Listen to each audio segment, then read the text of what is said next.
Hello, everyone. Welcome back to another episode of Full Circle. I'm here with Lexie. Lexie, how you doing? I'm good. Good morning. Guys, it's 8 a.m. in Seattle right now. Yeah, it's early. Just for y'all, we're up at the tip of the top of the morning to get this amazing podcast out to y'all. So we appreciate y'all. We love y'all. Thank you guys for tuning in every week. And we finna get into it. This is going to be a good episode. I'm excited about this one. I'm excited too. Lexie, we're going to start off with, of course, a little bit of a rant, as we do. But as y'all know, me and Lexie talk in the DMs. We send each other stuff that we see online. And this week has just been funny. Funny. Not funny, take it away. Funny, weird. Well, I actually saw a post yesterday on TikTok because I do still love TikTok. And someone was talking about how this season has been weird vibes. And I kind of agree. And not because of anything that we as players are doing, but it's the overall coverage of the W has been odd. So last year it was negative, overwhelmingly, crazy. And then this year it's strange. What post did we see yesterday, Mariah, that I sent you that was The Big Sports Network posted a photo on their Instagram. Y'all can go look, it's still up, of Angel Reese's dog. And it said, Angel Reese's dog, I don't remember his name. It was Toto or something. Toto celebrates his second birthday. And it was a picture of the dog with a little cake in front of it. And I'm thinking to myself, I follow Angel on pretty much everything, Instagram, TikTok, whatever. I didn't even see anything she posted about. I don't know where they got that. I don't know why they posted it. But this don't have nothing to do with basketball. This is a sports and she commented platform. On it. She commented on it and said, this is strange. Yeah. Odd. Because it is a sports platform. And I feel like the sports platforms have already quickly run out of things to report on, which is ridiculous because there's a plethora of things to report on and talk about going on in the WNBA season right now. And what it is making me realize that a lot of these platforms have people in charge. So these are the admin. Last time I was not too much on the admin, but right now, yes, we going in on the admin. These people do not genuinely enjoy basketball or know anything about basketball or anything about women's sports in general. They are just trying to clickbait, engagement, and do weird stuff. And I guess, that's how you get paid, engagement, clicks. But how is that promoting the women's game? How is that promoting women's sports? How is that pushing the game forward when now this is not a clickbaity site. This is major sports platforms turning into troll pages. And I'm just confused as to how did we get here? I think that some people might be confused because at the risk of sounding like complaining, which complaining is fine, there's nothing wrong with complaining. But my point is, it's not just about, oh, we don't like the way it's being covered. I feel like with that post in particular, it just felt to me, the Chicago Sky aren't in the best place right now, which we'll get into later in the show. And obviously, when Angel is posted on any big platform, the comments are typically overwhelmingly negative, which is not her fault. But you would think an unnecessary reason to post her that's non-basketball related. Okay, tunnel fit, cool. But her dog celebrating its second birthday. It's you want engagement, but at the risk of what? At the risk of people insulting her and being mean to her about her dog? It's dumb. You know what you're getting. Exactly. And that's why as I had looked through their pages, I'm a lot of these posts don't have anything to do with sports at all. And that's not how women's sports should be covered. We've been preaching this from the mountaintops. Can we please have some seriousness about us? But I just think that a lot of people covering women's basketball don't like basketball, which is why I'm so grateful to have this show. And I'm grateful for everybody that tunes into this show because we really just talk about basketball because I love basketball. I don't care who's playing it. I don't care who's doing well. I don't care who's not doing well. I don't care if I'm getting minutes. I don't care if I'm not getting minutes. I love talking about basketball because it's something that I'm passionate about. And there's a lot of people in charge of stuff that don't care. All they care about is clicks and comments and likes and attention. And I've been like at a loss at some of the posts I've seen. One thing I will say as somebody who works primarily in social media and doesn't play basketball is that obviously I work with a lot of these brands like the big sports network and the W and the NBA on the social side of things. And the biggest way to get people who aren't typically into sports to tune into sports, because you need them to, is combining and finding that intersection between sports, pop culture, fashion, lifestyle, those kind of things. Correct. Which I am all about and love. That's one of the reasons I love sports. I love basketball, but I do love all that other stuff too. I think that there is a place for a balance of basketball, strictly basketball coverage. And yeah, people love Angel Reese. I mean, she's like the most followed player on Instagram in the W, I believe. Obviously, people want to see her and see what she's doing, but post stuff that is related to the game. You get what I'm saying? Like, you can't just post, oh, she's at home with her dog. That's weird. That's almost encroaching on her privacy. And like, why is the big sports network posting that? But post a carousel of everyone's tunnel fits as they walk into the game. And if you want to make Angel the cover, cool, make Angel the cover. Post a bunch of fits. If you make everybody just care about one person and everything they do on the court, off the court, when they're at home, and somebody who's not on a great team right now, what are new fans who are just following these pages? I know so many people who aren't usually tuned into sports that follow me and follow these big pages, and they go there to see what's going on in sports. If they're just seeing Angel Reese's dog is celebrating its birthday, it doesn't paint the W in a way that people are going to take the league as seriously. And I think that's the thing that's frustrating for W players and W fans. Now, with the NBA, the men, people cover it in that way too. I mean, that's part of the pageantry of basketball. It is a game that is super ingrained in culture in so many ways. And I love to see players at the Met Gala and players on the cover of Vogue and players doing this and that. But we see just as much of the other stuff with the men too. And that's the frustrating part. Like, it's just because you're women doesn't mean it has to be just fits and dogs. And it's annoying. It's very annoying. And I hope that as the season goes on, it fixes itself. But if it doesn't, y'all know where to tune in at if y'all want to hear some real hoop talk right here on Full Circle. So speaking of that, we're going to get into some hoop talk. Sorry about another rant. Actually, no, I'm not sorry.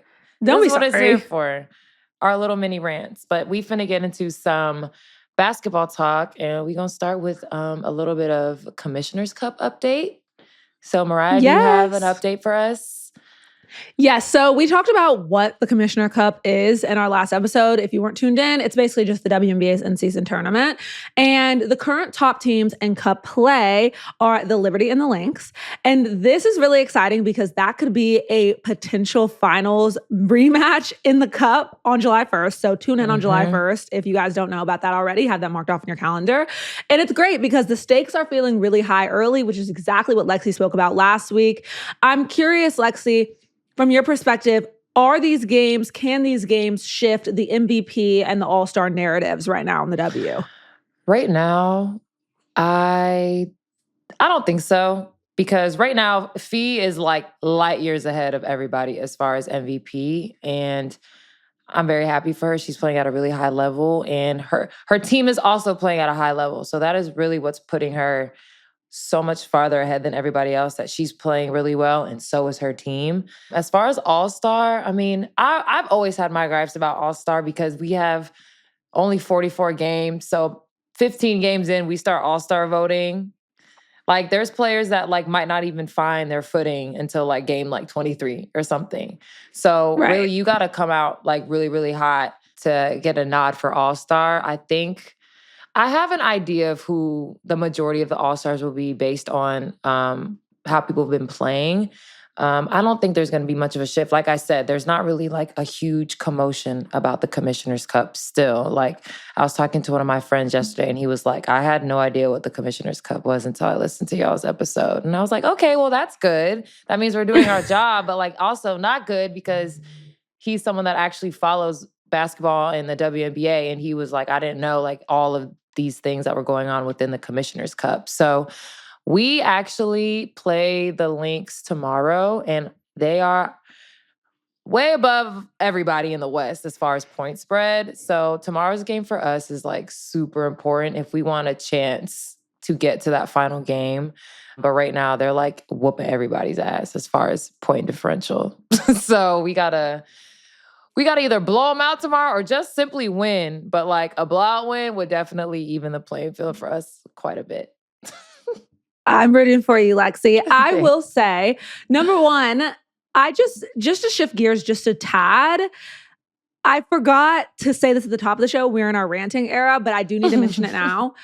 The Commissioner's Cup, praised it. Great idea. Honestly, I think it's so smart of the W to do that in this time where it's like NHL is happening, tennis is happening, NBA Finals is happening, Love Island's happening. That's a whole other side thing. But like people are watching a lot on on TV. So giving these games like a little bit more of an incentive was really smart of the W. And I wish that would be being pushed out more so that more fans did know that was a thing. But I do want to mention, because you brought up All-Star, I love WNBA All-Star. This will be my 3rd year attending. Period. And I've always said, it's also my 3rd year. It was also my 3rd year attending NBA All-Star. And I've said every single year that I've had more fun at the W All-Star because the players just instinctively try more. And I praised the format last year, the Olympic versus All-Star team format. Absolutely love that because I felt like it gave more of an edge. Obviously, if you were snubbed from that team or you feel like you were snubbed from that team, you're going to show out. Enrique, we saw the whole thing. Yeah. But I just wanted to make sure to note here on this WNBA platform, the NBA low-key copied y'all. Now, it's not the same thing, and they really were copying the NHL, but it's like they are biting. Like the same thing happened with the Commissioner's Cup. Yeah, and they're doing USA versus World now, which, okay, great. It's people sick. just want to see good. People just want to see good hoop. Like, I know it's All-Star weekend. I know it's a break. But, like, put some money on the line. Like, I already said, like, we say it on Gills all the time. Like, people will lock in for some extra money. I don't care how much money you make, how much money you have. If there is money that you weren't planning to have up for grabs, you're going to lock in for that. I think that WNBA typically always has taken All-Star games very seriously because sometimes for players, it is like the only opportunity or the one opportunity they get to play like on a national broadcast next to these players, having all this attention, all about them just for a weekend. So a lot of WNBA players take that shit really seriously. Even now with the 3-point contest and skills competition, like I think a lot of players are taking that seriously now because they put a lot of money on the line for it, which is amazing, which is why I want to be in the 3-point contest, which I'm still campaigning for myself, even though I have not made a... Actually, I did make a 3 in our last game. It didn't count, though. But it was nice to see that ball go through the net. And then the other 3 I shot, I got tackled and had to shoot free throws. But, guys, I finally scored in the game. I know that whole conversation was not about me, but we made it about me real quick. But... claps for Lexie for scoring. No, I'm proud of you. First girl. points of the year. All I needed to see was one go into the basket. And honestly, it felt like very like lightning, like a weight came off of me, which is so crazy because I've been in the league for 8 years, but I still was feeling that way. But I think that the Commissioner's Cup is amazing. I think it's fun. I hope next year we get a commercial or something. Like all the WNBA commercials we see. No, there's nothing. It's like one of those regular like highlight la la la la la. It's not like a Commissioner's Cup, like how the NBA did it when they were in Vegas in the casino, like Ocean's 11 type vibe. Like, I want something like that. Yeah, and I think they had WNBA players in it as well, or that might have been an All-Star commercial. Like, we need something like extra. I don't know. They had my ass in the NBA Finals commercial, so yeah, like we need something for the Commissioner's Cup. Yeah, like so. Hopefully next season they'll do something fun like that for the Commissioner's Cup to be able to show on TV because I think that would be really cool. And fans were eating up the intro videos for like the starting 5 intro videos from the beginning of the season that they were doing. Like, I think are they longer at the beginning or do they play those the whole year? They play them every game. Every single game? I feel like I'd be late, so that's why I don't know the answer to that. Because I had to see them on TikTok. And it's not just WNBA games. No, I'm late to the NBA games too. I love going to new arenas because I've been like, oh, let's see what their intro video looks like. And then I'd be like, oh, that was okay. Oh, that was really good. Oh, that was weak. I'm not going to say who I feel about which team, but No, so not far, all necessary. the teams that we've been to, they've had really nice, cute intros. Yeah, I feel like everybody, they tie in their city. It's really special. It's fun. But that's it, again, bringing in this whole point that there are so many incredible ways to market the W. This is so random. I have a really positive WNBA story I want to tell you. So I was going through TikTok this morning, and one of my favorite TikTokers, I believe his name is Horace, but he's an incredibly smart gay man who posts like really thought-provoking content that has nothing really to do with sports, but he became like newly a WNBA fan last year, I believe, and he lives in LA, but he was saying that he was at Pride Parade or something like that, some event, and he saw another gay boy wearing an LA Sparks jersey, and he was like, oh my God, I've been like a fan of the WNBA forever, like blah, blah, blah. And so he just walked up to him and was like, do you watch the WNBA? And the guy was like, yeah, I watch the WNBA. And they're like, do you want to go to a WNBA game together? And now they're going to like start going to games together every single week. And I just think it's so special because you saw I said on TikTok, like going to the games is so much fun just because sometimes man sport events can be a little bit like, you know? And it's like, and the sometimes sitting in the stands is like unbearable. Like some of the things that like, even like, this is not a trashing men's sports fans time they know all, we love men. They can catch us on our other platforms, talk about that. Right. But some of the things that grown men say in the stands at these NBA games, I'm like, what? Like, man, oh my God, I could do that. I could do this. Huh? You're in the stands just with me. What are you talking about? Oh my gosh. And you're actually a professional basketball player. Right. You're probably the only one in the stands who could be saying that. I like want to turn around and be like, excuse me. You are making this game wildly unenjoyable for me. Like, that's why I sit at home. W games are, and I'm not saying that there's not an intensity and the fans don't talk, they're mess and like blah, blah, blah. But like the environment, if you've never been to one, is so overwhelmingly just like fun and a vibe and positive. And well, I won't say positive because people still get mad if their team is losing. It's sports, but it's just the best. So the way that the W has been bringing people together, like, I love that. I love that. What a nice positive story to share, Mariah. I know. I feel like just as much as I rant, I need to tell you that you guys are literally making grown men make friends in the street. So love that. Love that. Shout out to y'all. Even though y'all Sparks fans, it's okay. Well, they just live in LA. So I'm pretty sure that's why. But no, I love you know how it goes. I love I'm sure you're bringing the gays together in Seattle too. Yeah. Mm-hmm. There was a whole pride party downstairs in my apartment too. They was lit. I was watching from my balcony. Oh my gosh. Yeah, I was watching. They was having a blast. They was having a blast. We need a float at Pride. Like, what is it? We do. We actually do. Like, we would have a time. iHeart. Full circle float. Full circle float. iHeart. Get on it. I love that. So let's get back into the on the court stuff. So just for reference, I'm going to give you guys the rundown of the top 5 and the power rankings of this week. So as of right now, number 1 is the Liberty. Number 2 are the Lynx, which I'm kind of have them on a 1A, 1B kind of situation, like similar tier, but that's how the WNBA has them ranked. Number 3, ATL. What?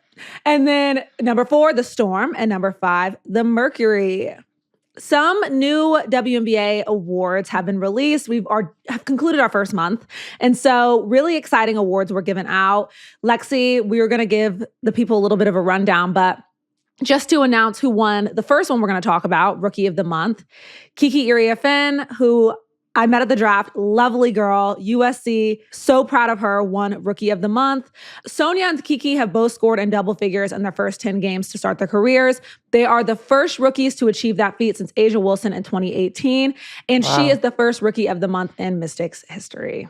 Shout out to Kiki. That's amazing. I think that we also need to put the beginning of her season into perspective real quick. So she's averaging, we round up here for the most part. So she's averaging 15 points, 9 rebounds. And these have been her matchups so far this season. Tina Charles twice. JJ, Jonquil Jones, and Stewie. Asia Wilson, Leah Boston, Brittany Griner, and Bree Jones. Those are the players that she's been playing against the first 10 games of her career. And she has been holding her own. So yeah, y'all might be like, oh, 15-9, woo. No, that's incredible considering the players that she's been up against.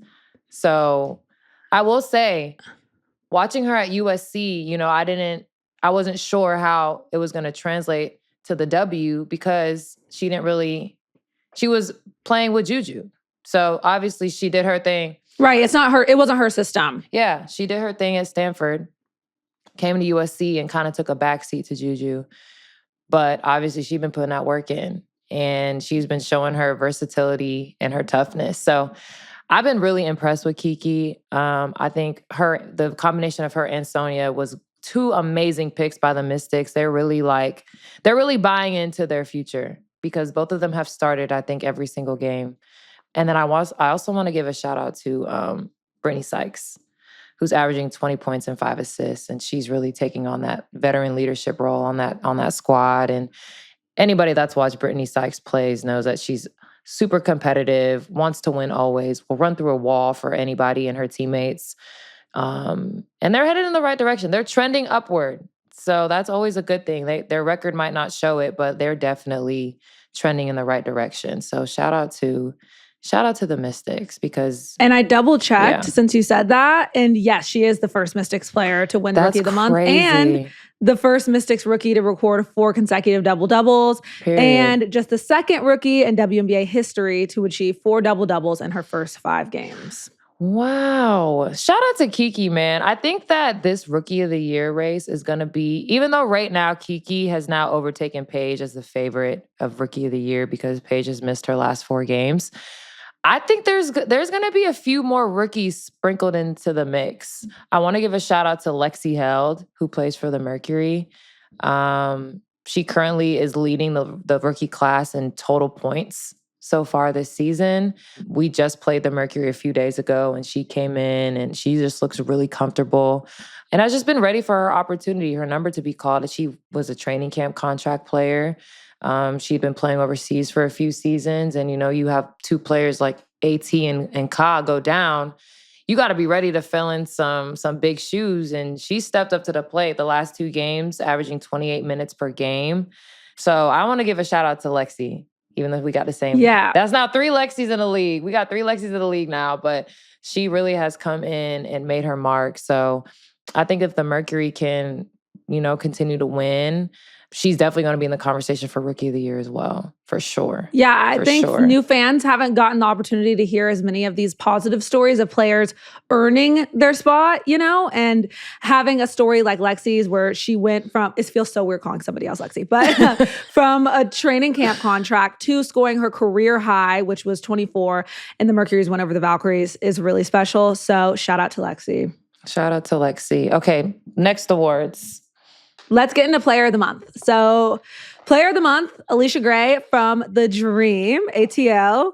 Period. She has started this season with a 21.4 points per game average, which has helped boost Atlanta to 3rd in the league standings.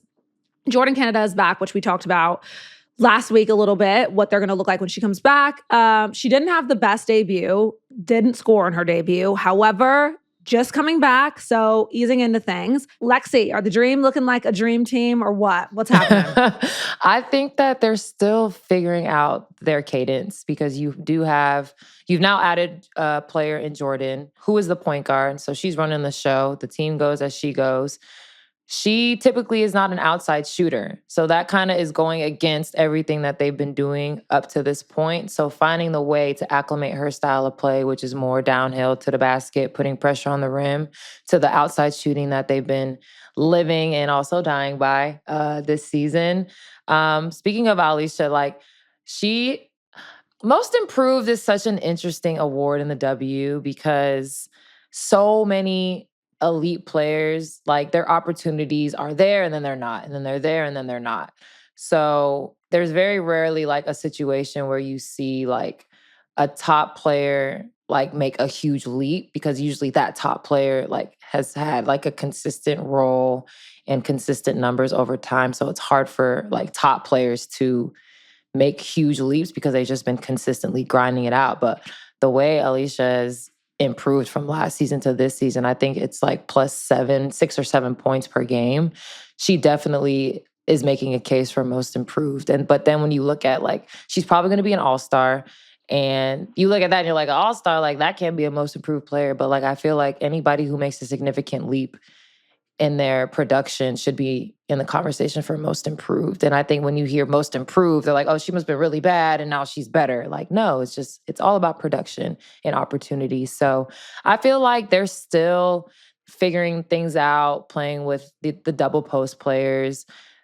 Bree and BG they like shot threes, but like they're still not shooting the outside shots as much as maybe we would have expected playing for a coach that typically likes to shoot threes. But I think they're going to be fine. Dream team, I don't know. Unexpected loss to the Sun kind of put a damper into that narrative a little bit. But shout out to Marina Mabrey with her 34-point outing in that win over the Dream. I know you probably didn't like watching that, Mariah, but I enjoy watching Marina. I really do. She's fun to watch. I mean, good for her. Good for her. That's all I'm gonna say. She's fun to good watch. for her. If they can, and good for the string Sun. some more wins together before All-Star break, Marina could also be an All-Star. I think the way she scores the ball, but the Sun are just very up and down. But that was a big win for them, like much needed win for them for sure. Sorry it had to be against your Dream. Let me just say, I'm an Atlanta sports fan through and through. I've been here my whole life. I know a thing or two about unexpected losses. We'll be all right. We'll be fine. Now, Lexie, I'm curious, just as an observer and having done this show throughout the first month of the season, I'm a little bit confused because Fee, she's leading the league in scoring. The Lynx are undefeated. She seems to be the favorite for the MVP. Why not? Oh, why she didn't win Player of the Month? Well, they have Yeah. 2. So they have East and West. Oh, thank God. So Alicia won East, Fee won West. Okay, thank God. Well, Yeah, I just gave Fee you won your West. flowers, Fee. Leading the league in scoring. The Lynx are undefeated. I'm like, that didn't make no damn sense. Sorry. But leading the league in scoring, the Lynx are undefeated. Obviously, we've already spoken about it. She's looking like the MVP right now. I was going to ask you. I feel like this show has turned into like a Lynx Liberty hype fest. But that's what because they're playing so well. You have to mention them. Like the way they're that's playing what happens is unbelievable.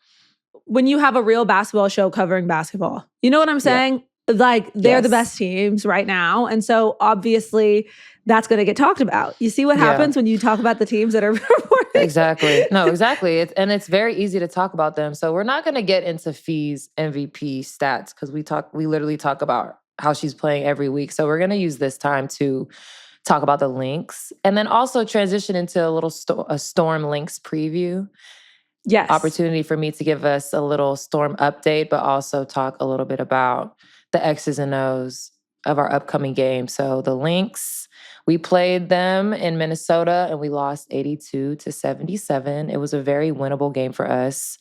We say that as the losing team, and then obviously the Lynx probably went back into their locker room. It was like, man, we should have beat them by way more, So I'm sure the energies were very different in our locker rooms. I mean, obviously there's no participation trophies and stuff, but like we actually felt pretty good after that loss. Like I said, it was a winnable game.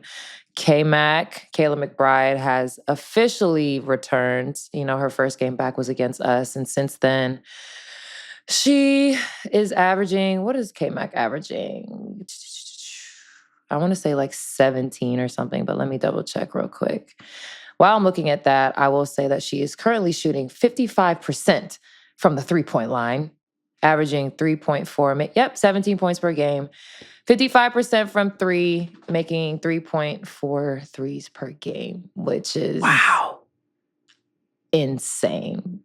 Like last game, I think she shot only threes, which is like a dream. A dream comes true to just be able to go out there and just shoot up all the threes and stuff like that. And she's making them at a high level. So obviously she has earned that. So Fee is number 1 on our scouting report. K-Mac right under her. Can't forget about Courtney Williams. Actually, you really can't forget about anybody on that team. That's what makes them so dangerous. They have a super efficient offense. 78% of the shots that they make are assisted, which leads the league. We have 70% of our shots being assisted, which is third in the league. And second is the Liberty, of course. And then both of our paces are the lowest in the league. But when people think slow pace, they think like, oh, you walking the ball up. Oh, we're slow. Like, no, it's just we execute a lot in the half court, which come playoffs is a very important skill to have. Obviously, you want to play up and down transition. Sometimes thinking less is better. But if you can execute in the half court, that puts you like ahead of the game for a lot of other teams. So it's going to be an exciting game. We both play very similarly outside of the three-point shooting, but we're getting there. We're getting there. We're still, I think, last in three-point attempts, but I think we're going to creep up there slowly but surely. I hope. Listen, y'all got this. I hope. Please. Let me too. You know that's my favorite. Girl, me too. It's my That's favorite. my favorite. Too. Let me shoot. Let me see. I'm about to check right now where we are in three-point attempts. Okay, we're not last anymore. Oh, who's last now? We're second to last. The Mystics. Okay. 17 per game. We're at 18.3 per game. And the Valkyries are at 32.1 per game. Okay, hold on. Because remember last week you mentioned that the Liberty are the top. You didn't say the Valkyries were actually the top. No, I said they were second. Oh, yeah. Okay. So the Valkyries, and we play the Valkyries this weekend. So this is why this is important. We're about to talk about the Valkyries in a second. They take the most threes in the league and have the worst percentage. Wow. So obviously that's I watched their game last night against the Sparks. They are hunting threes. Like there are players that I've never seen take more than 1 3 per game, taking multiple. And that's not a bad thing. They won their game last night in overtime. Like the strategy is working because at the end of the day, threes are worth more than twos. So that's that San Fran mentality. No, exactly. Like they literally like, you know what? We gonna be like the women warriors over here.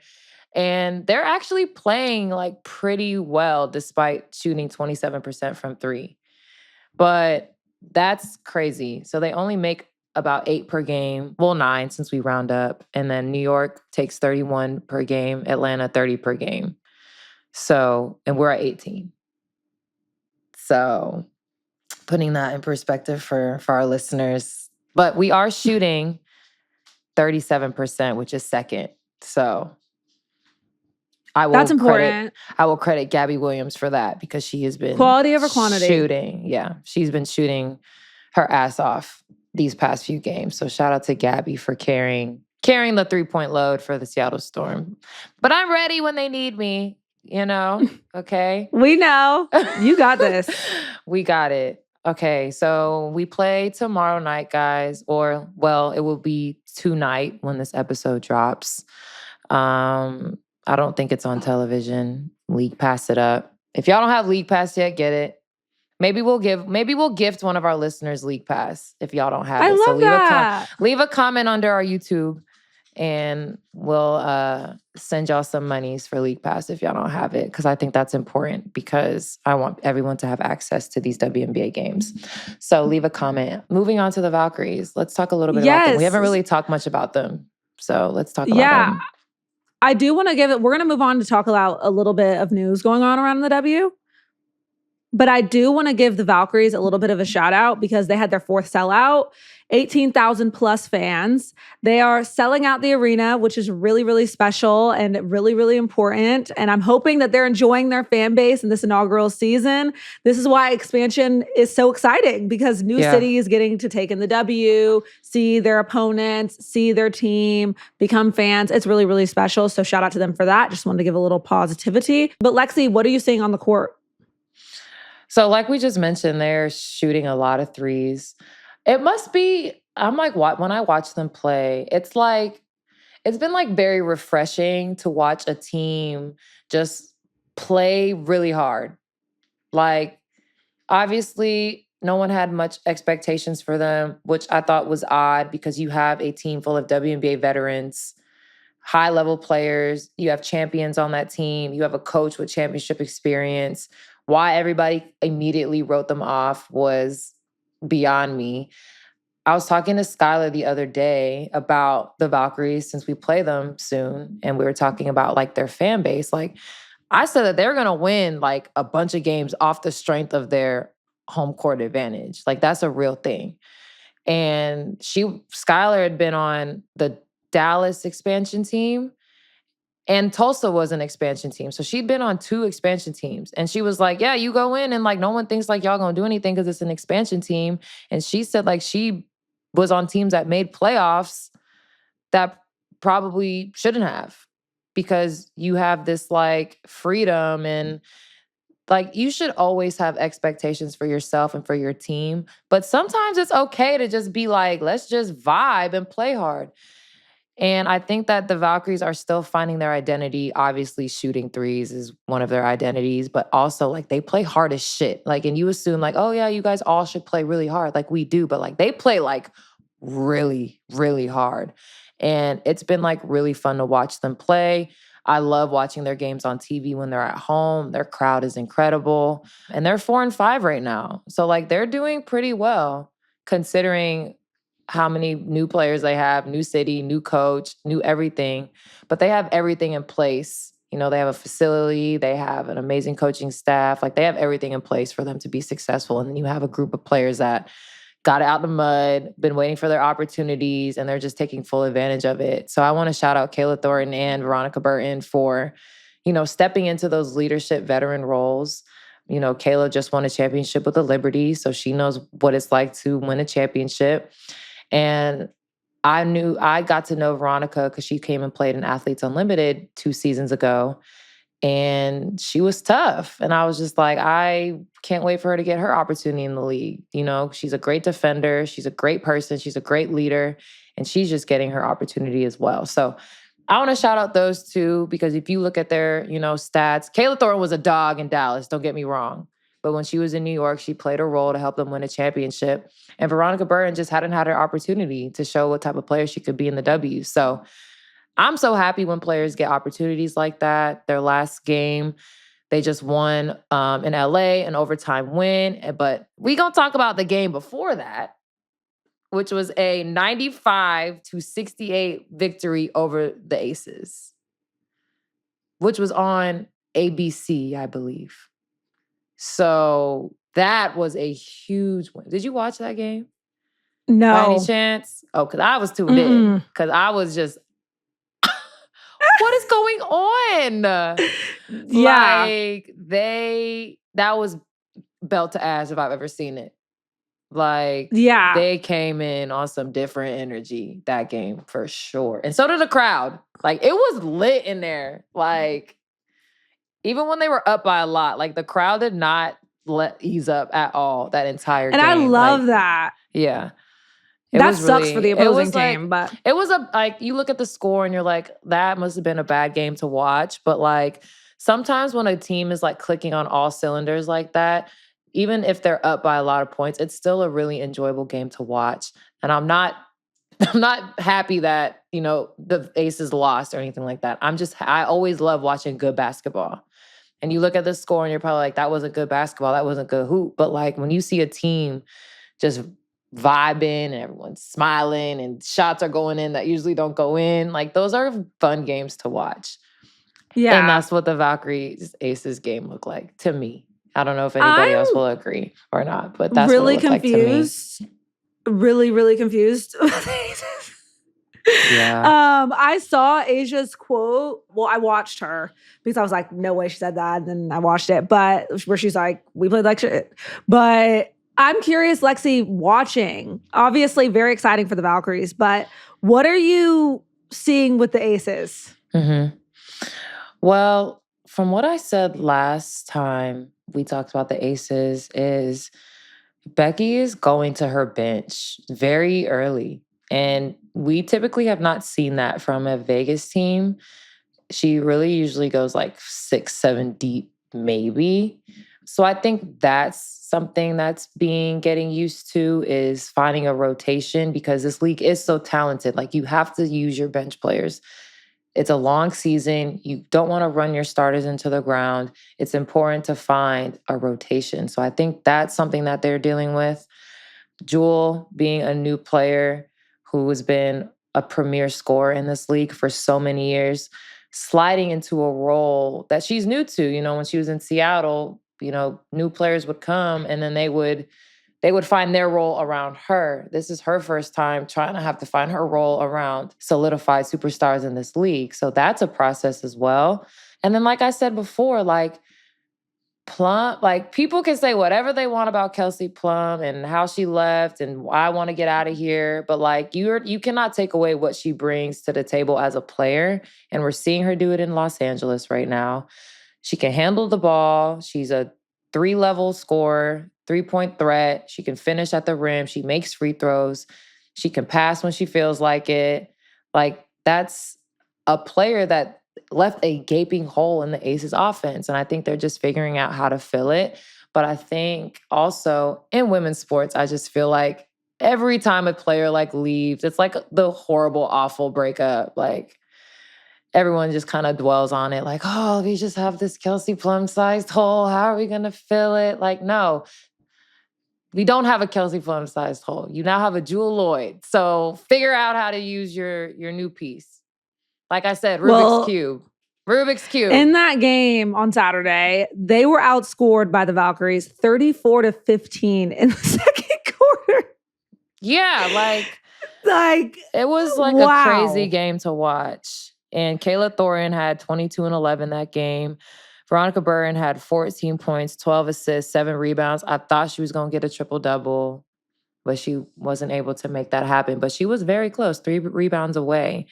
But that was just one of them games. Sometimes that happens. And maybe that's like the kick in the ass that the Aces needed, because they have had like a somewhat slow start to the season. So maybe like that was the game. And then they've had a few days to marinate in that, which often in the WNBA and in the NBA, you don't really have like a few days to like think about anything. Right. Because you have a game like the next day or in the next day and a half. But this game was on Saturday, and their next game is Wednesday, tomorrow or tonight. They gave them some time. So, I can't imagine what those practices looked like. They gave them some time because, whoo. Yeah. So their next game is against the Sparks in Vegas. So that's a game I'm going to be, I can't watch it because we'll be playing. But if we weren't playing, I would absolutely be tuned into that game to see how the Aces bounce back from that loss. So, especially with Plum coming back to Vegas. Who they're playing. Yeah, exactly. That is going to be TV. They already came. She already returned. She already made her return to Vegas. So that rah-rah is probably...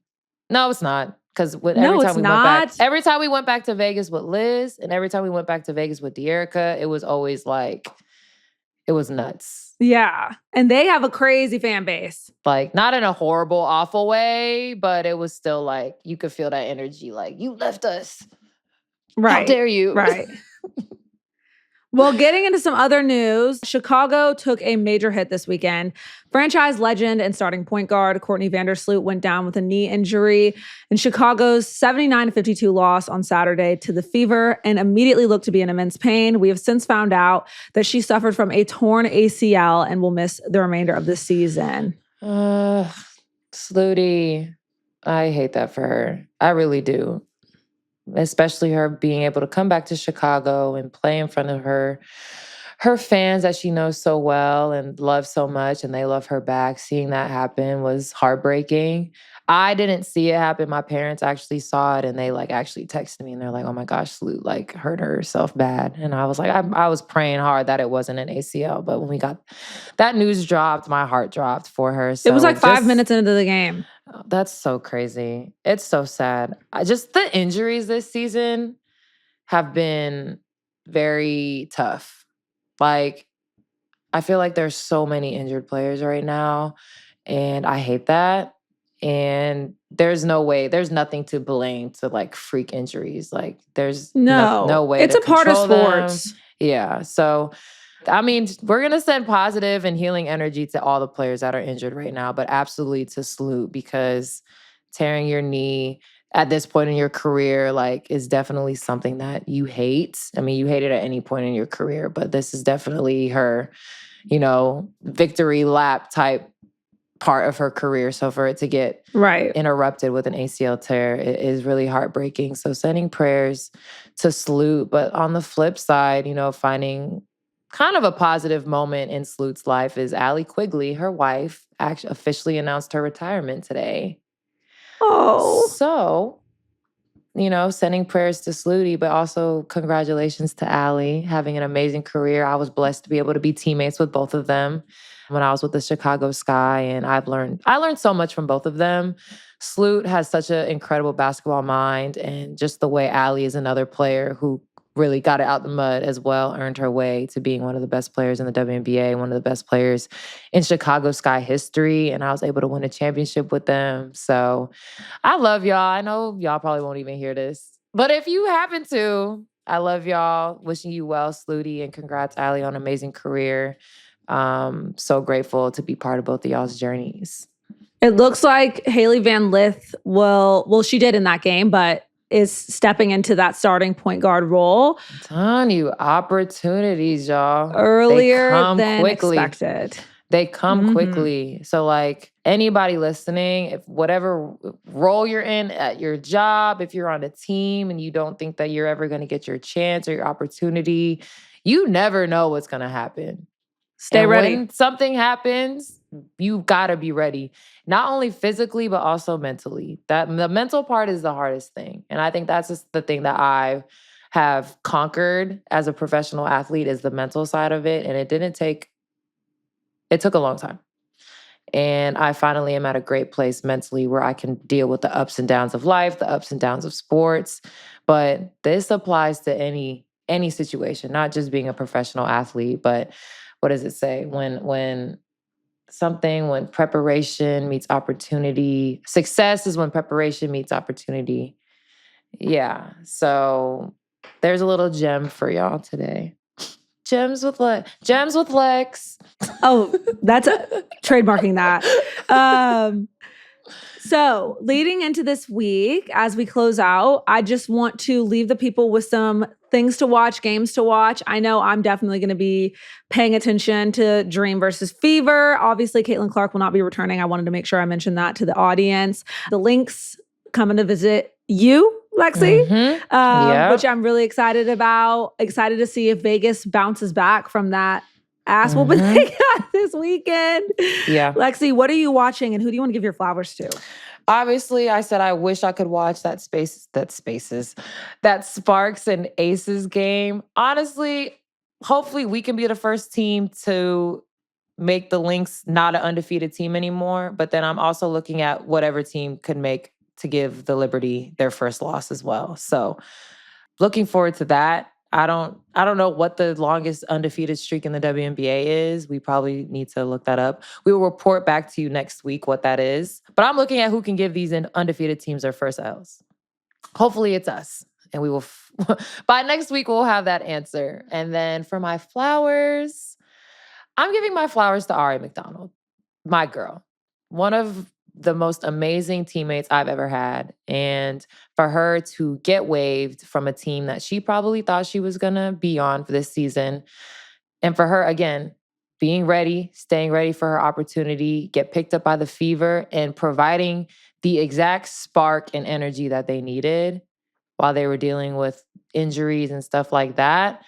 I want to give a shout out to her and give her some flowers, because that is not an easy thing to do, to get thrown in the fire like that. And she was ready, and the Fever are embracing her like crazy, as she deserves. Oh, Zoe, 13 straight wins for the Lynx in 2016. And I looked into it as well. That is correct. And Shout being out the Lynx Zoe, man. is crazy. Thank you, Zoe, for that. Okay, so what are they? Both 9-0 right now? Mm-hmm. Okay. Well, as a Storm player, I'm going to put my money on the Liberty getting there before the Lynx, because our plan is to give them their first L. So get it done, Lexie. I hope this ages well, but I got to be confident in my team. So here I am, saying that. But okay, who do you want to give flowers to anybody? Since this is a women's sports show, I am going to give my flowers to Coco Gauff today. Yes, because Coco. she won the French Open, and I think that that's amazing. Her speech afterwards about America and everything going on was incredible. I think it's important we remember everything happening around the country as we talk about sports. Obviously, there's so many things going on bigger than sports. I thought that her opponent did not handle that with grace, and I like that Coco, she chopped it up. Like, she was like, she still talked to her. She was like, I would have beat her too.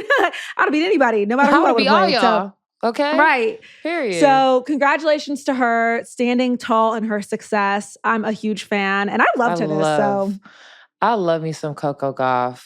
We need to get her on the show. We got to figure that out. I don't know if she's a basketball fan. She has ownership in Unrivaled, actually. I was just about to say that. Yes, she has to be. She's definitely tapped in. So we would love to have her as a guest. Also, if you guys want any guests, please let us know, because obviously we like to talk basketball. We don't want this to be like a guest-centered show, but we love bringing people in to talk hoops with us, talk about their journeys, their full circle moments. And next week, we actually will have a very special guest that I'm very excited about. I hope you guys will be excited as well. So thank you guys for tuning in to another episode of Full Circle Podcast. We will see y'all next week.